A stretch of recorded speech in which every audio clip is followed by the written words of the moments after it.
రహస్యం దాచే రహస్యం. రాసినవారు జొన్నలగడ్డ రామలక్ష్మి గారు. అనంతపురం జమీందారు కులశేఖరం గారికి భార్య అంటే అపరిమితమైన అనురాగం. ఎంతటి ముఖ్య రహస్యాలైనా ఆమెకు చెప్పకుండా ఉండలేకపోయేవాడు. అయితే భార్య మూలంగా రహస్యాలు నలుగురికి తెలిసిపోయేవి. ఈ విషయమై కులశేఖరం భార్యను ఎంత హెచ్చరించినా ప్రయోజనం లేకపోయింది. ఆమె నోట్లో నువ్వు గింజ కూడా నానదు. జమీందారుకు రాముడు, సోముడు అని ఇద్దరు నమ్మకస్తులైన నౌకర్లు ఉన్నారు. జమీందారు వీళ్లకు కూడా తన రహస్యాలు కొన్ని చెబుతూ ఉండేవాడు. రాముడికి చెప్పిన రహస్యాలు అందరికీ వెల్లడయ్యేవి. సోముడికి చెప్పినవి ఎవరికీ తెలిసేవి కావు. కులశేఖరం గారు రాముణ్ణి చాలా పర్యాయాలు కోప్పడితే వాడు, ఈ రహస్యాలు నేను నా భార్యకు తప్ప మరెవరికీ చెప్పటం లేదు, ఏం చేసేది, దాని నోట్లో నువ్వు గింజ నానదు అని జవాబిస్తూ ఉండేవాడు. ఇదే లోపం తన ఎంట కూడా ఉండటం వల్ల జమీందారు తన నౌకరును ఏమీ అనలేకపోయేవాడు. ఒకరోజు ఆయన సోముడొక్కణ్ణి పిలిచి, తాళి కట్టేనాడు అందరిలాగే నువ్వు భార్యతో కష్టసుఖాలన్నీ పంచుకుంటానని మాట ఇచ్చావు. అలాంటప్పుడు నీకు తెలిసిన రహస్యాలన్నీ నీ భార్యకు చెప్పకపోవటం న్యాయమేనా అని అడిగాడు. నేనెందుకు చెప్పను ప్రభూ, నాకు తెలిసినవన్నీ దాచకుండా నా భార్యకు రోజూ చెబుతూ ఉంటాను అన్నాడు సోముడు. జమీందారుకు సోముడు అబద్ధం చెబుతున్నాడన్న అనుమానం కలిగింది. నిజం తెలుసుకునేందుకు ఆయన తన నౌకర్లిద్దరికీ ఒక పరీక్ష పెట్టాడు. ఆ రోజు ఆయన సోముడితో, నాకు కడుపులో ఏదో వ్రణం పుట్టిందని, అట్టే కాలం బతకనని మన దివాణం వైద్యుడు చెప్పాడు. త్వరలో వారసుణ్ణి ఎన్నిక చేయాలి, ఇది చాలా రహస్యం అన్నాడు. సోముడు వెళ్ళిపోగానే రాముణ్ణి పిలిచి, ఇది చాలా రహస్యం. 2 రోజుల క్రితం విరోధులు కుట్రలు పన్ని నా ఆహారంలో విషం కల్పించి దొరికిపోయారు. ప్రస్తుతానికి ఆ కుట్రదార్ల పేర్లు రహస్యంగా ఉంచాను అని చెప్పాడు. వారం రోజుల్లో రాముడికి చెప్పిన రహస్యం బయటకు పొక్కింది. సోముడికి చెప్పిన దాన్ని గురించి ఎవరూ మాట్లాడుకోలేదు. జమీందారు తన ఇంట పనిచేసే దాసీనొకదాన్ని సోముడి భార్య వద్దకు పంపి తన అనారోగ్యం గురించి ఆమెకేపాటి తెలుసో కనుక్కోమన్నాడు. దాసీ తిరిగి వచ్చి, ప్రభూ, ఈ విషయం వారం రోజుల క్రితమే తనకు తెలిసినని సోముడి భార్య అన్నది అని చెప్పింది. ఇది విని కులశేఖరం ఆశ్చర్యపోయాడు. ఆయన సోముణ్ణి పిలిచి, ఈ రోజుల్లో నీ భార్య వంటి ఆడవాళ్లు అరుదుగా ఉంటారు అని జరిగింది చెప్పి మెచ్చుకున్నాడు. దానికి సోముడు నవ్వి, ఇందులో వింతపడవలసిందేమీ లేదు ప్రభూ, ఎవరికైనా రహస్యమని ప్రత్యేకంగా చెబితేనే అది నలుగురికి చెప్పాలన్న కోరిక కలుగుతుంది. నేను నా భార్యకు రహస్యాలన్నీ చెబుతాను, కాని అవి రహస్యాలని మాత్రం అనను, అంచేత ఆమె వాటిని పట్టించుకోదు అన్నాడు. అసలు రహస్యం జమీందారుకు అర్థమైంది. ఆయన సోముడికి మంచి బహుమానం ఇచ్చాడు. ఆ తర్వాత ఆయన భార్యకు చెప్పిన రహస్యాలు కూడా బయటకు పొక్కటం ఆగిపోయింది. గుజరాత్ జానపద కథ విదూషకుడి సమస్య. ఒకానొకప్పుడు వినయుడు అనే రాజు ఉండేవాడు. ఆయనకు చదరంగం అంటే మహా ఇష్టం. అయితే రాజు కనుక ఆయనతో సమవుజ్జీగా ఆడటానికి ఎవరూ ముందుకు వచ్చేవారు కారు. ఆస్థాన విదూషకుడు మాధవుడు మాత్రం రాజు దగ్గర ఉన్న చనువు కొద్దీ రాజుతో తరచూ చదరంగం ఆడేవాడు. సమయం ఉన్నప్పుడల్లా ఇద్దరూ చదరంగం బల్ల దగ్గర కూర్చునేవారు. రాజు విలువైన మణులు, మాణిక్యాలు ఆటలో పందెం కాసేవాడు. మాధవుడు సాధారణ వస్తువులను పందెంగా పెట్టేవాడు. విదూషకుడు చదరంగం ఆడటంలో చాలా నేర్పరి. రాజు అతనితో ఆడుతూ ఎన్నో మెళకువలను నేర్చుకునేవాడు. ఆటలోకి దిగారంటే రాజు, విదూషకుడు అనే తరతమ భావాలు మరచిపోయి సమవుజ్జీలుగా భావించి ఆటలో లీనమైపోయేవారు. ఒకరోజు ఇద్దరూ ఆటలో నిమగ్నులై ఉన్నప్పుడు అన్నను వెతుక్కుంటూ విదూషకుడి చెల్లెలు మోహిని సరాసరి రాజభవనంలోకి వచ్చింది. పేరుకు తగ్గట్టే ఆమె చాలా సౌందర్యవతి. ఆమెను చూసి రాజు ముగ్ధుడయ్యాడు. మరునాడు చదరంగం బల్ల ముందు ఆటకు కూర్చుంటూ, మీ చెల్లెల్ని పందెం కాస్తావా? ఆటలో నేను గెలుపొందితే ఆమెను నా రాణుల్లో ఒకతిగా చేసుకుంటాను అన్నాడు రాజు విదూషకుడితో. విదూషకుడు విస్మయంతో తన కేసి చూడటం గమనించిన రాజు, ఒకవేళ ఆటలో నువ్వు గెలుపొంది నేను ఓడిపోతే ప్రవాళ నగరాన్ని నీకు ఇస్తాను అన్నాడు. విదూషకుడు కొంచెంసేపు మౌనంగా ఆలోచించి, ప్రభూ, మనం కాచే పందాలు సమంగా లేవు, పైగా నాకు నగరం మీద మక్కువ లేదు అన్నాడు. మరేం కావాలో కోరుకో అన్నాడు రాజు. తీరా చెప్పాక ప్రభువులు ఆగ్రహించకూడదు అన్నాడు విదూషకుడు వినయంగా. కావలసిన దాన్ని నిర్భయంగా కోరుకో ఇస్తాను అన్నాడు రాజు. తమరు తమ సోదరిని మా చెల్లెలికి సమంగా పందెం కాయాలి అన్నాడు విదూషకుడు. రాజు ఒక క్షణం దిగ్భ్రాంతి చెందాడు. ఆ తర్వాత నెమ్మదిగా ఆలోచించాడు. అప్పటికే విదూషకుడి చెల్లెల్ని వివాహమాడాలన్న నిర్ణయానికి వచ్చేశాడు కనుక సరే అలాగే అని తల పంకించాడు రాజు. ఆట ఆరంభమైంది. ఇద్దరూ ఏకాగ్రతతో ఆడసాగారు. విదూషకుడి వద్ద నేర్చుకున్న మెళుకువలన్నిటినీ ఉపయోగించి రాజు చాలా జాగ్రత్తగా పావులు కదపసాగాడు. విదూషకుడు ఇక ఓడిపోవటం తప్పదు అన్న పరిస్థితి ఏర్పడటంతో రాజు మనసులో రకరకాల ఆలోచనలు కదిలాయి. తను మోహినిని వివాహమాడే అద్భుత గడియలను తలుచుకుంటూ ఆటలో తప్పుటడుగు వేశాడు. విదూషకుడు గెలిచాడు. రాజు ఓటమిని అంగీకరించాడు. విదూషకుడు పరమానందం చెందాడు. ప్రభూ, తమ సోదరిని పంపండి, వివాహమాడతాను అన్నాడు వినయంగా. వివాహమాడతావా అంటూ విస్మయం చెందిన రాజు, నాకున్నది ఒక్కగానొక్క సోదరి. ఆమెకు అప్పుడే నగరంలోని సంపన్న వర్తకుడితో వివాహమైంది. నీకు మరేం కావాలన్నా కోరుకో, సంతోషంగా ఇస్తాను అన్నాడు. అది న్యాయం కాదు ప్రభూ, తమరు ఆమెను పణంగా ఒడ్డారు కదా, ప్రభువులు మాట తప్పరని భావిస్తాను అన్నాడు విదూషకుడు పట్టుదలతో. రాజు విదూషకుడికి పట్టుబడిపోయినట్టు గ్రహించాడు. సరే, రేపు నా సోదరి మా తల్లిని చూడటానికి ఇక్కడికి వస్తున్నది. ఆమెను నీ వెంట రమ్మంటే రాకపోవచ్చు. కాబట్టి ఆమెను నువ్వు వెంట పెట్టుకుని వెళ్ళటానికి నీకు ఒక అవకాశం కల్పిస్తాను. ఆ ప్రకారం చెయ్యి అంటూ ఏం చేయాలో చెప్పాడు. రాజుగారి చెల్లెలు సునీతాదేవి అనుకున్నట్టు తల్లిని చూడటానికి రాజభవనానికి వచ్చింది. మరునాడు సాయంకాలం రాజు నదీ తీరంలో బాహ్యాల్లికి వెళ్లి వద్దామని ఆమెను ఆహ్వానించాడు.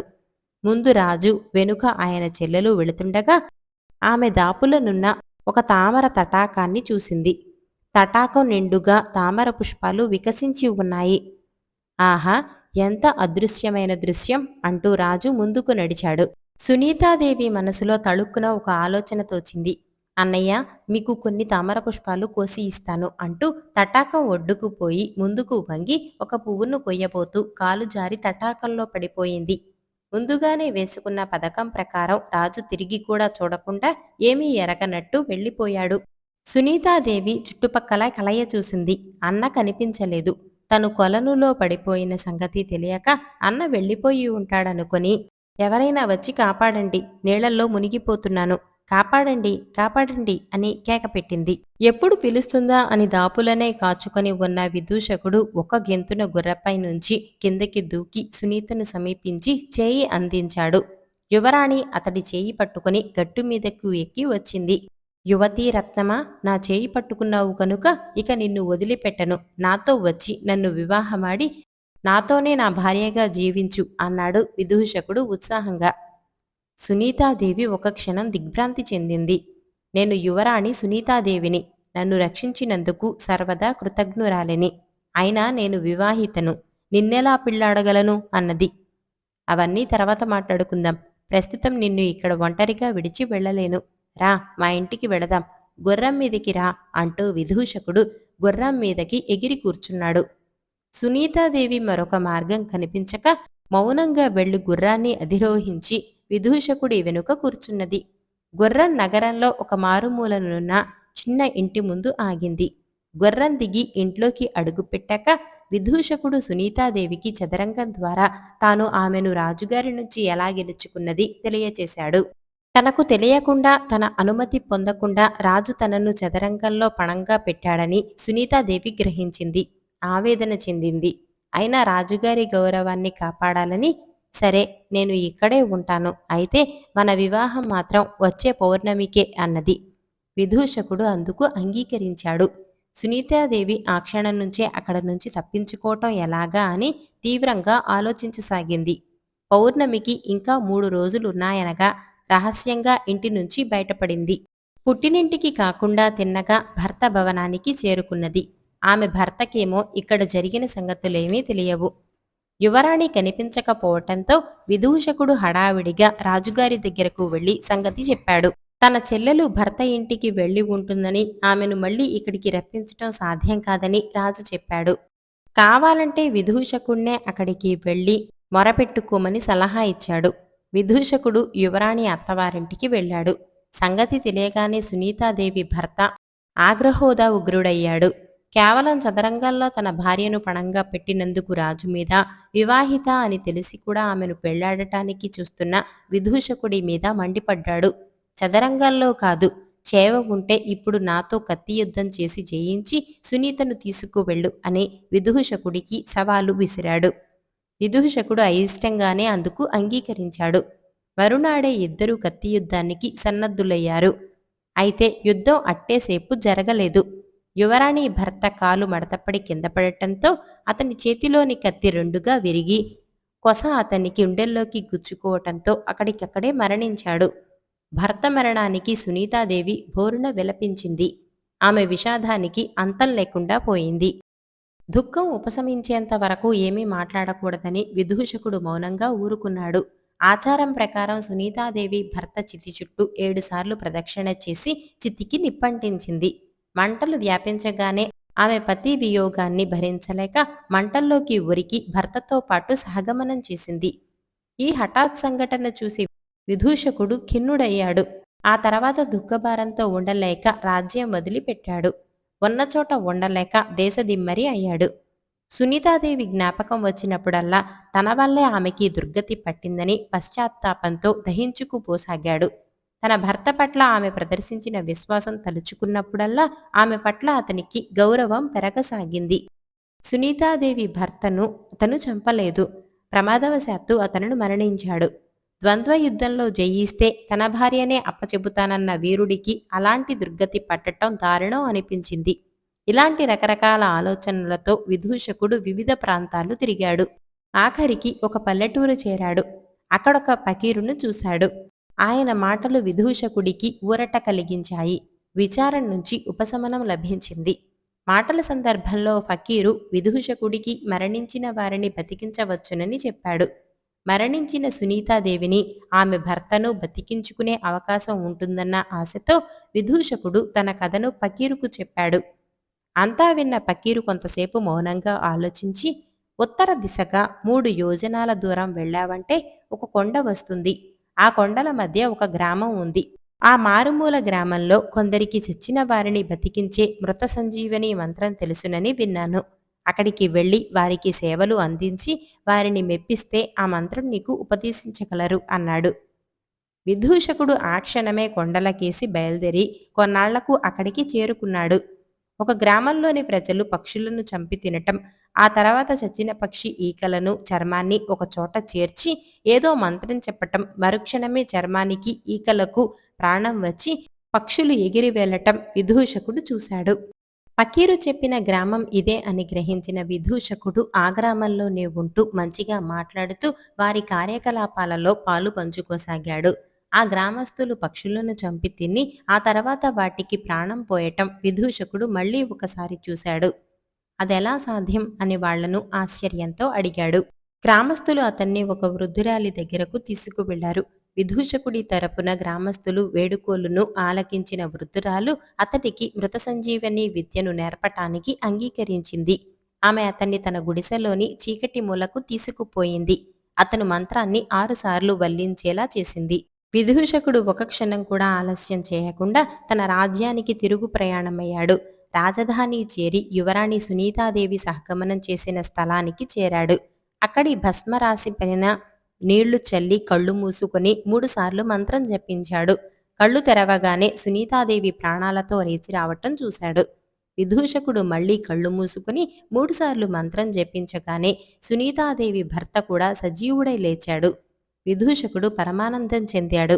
సునీతాదేవి భర్త విదూషకుణ్ణి సమీపించి, మాధవ, కత్తి యుద్ధంలో నువ్వు జయించావు కాబట్టి సునీత మీద హక్కు నీకే ఉంది అన్నాడు. సునీత నోరు విప్పలేదు, మౌనం వహించింది. ఆమెను చేపట్టటమా వద్దా అన్న పెద్ద సమస్య విదూషకుడికి ఎదురైంది. సరిగ్గా ఆ సమయానికి అటుకేసి వచ్చిన ఫకీరు అతని సమస్యను గ్రహించి, మాధవ, నువ్వు ఆమెకు ప్రాణం పోశావు. ప్రాణదాత తండ్రితో సమానం. తండ్రిగా నీ కర్తవ్యాన్ని నిర్వర్తించు అన్నాడు. ఆ వెంటనే విదూషకుడు సునీతాదేవి చేతిని ఆమె భర్త చేతిలో పెట్టి ఒక్క మాటైనా మాట్లాడకుండా అక్కడి నుంచి వెళ్ళిపోయాడు. ఆ తర్వాత రాజ్యంలో విదూషకుడి జాడ కనిపించలేదు.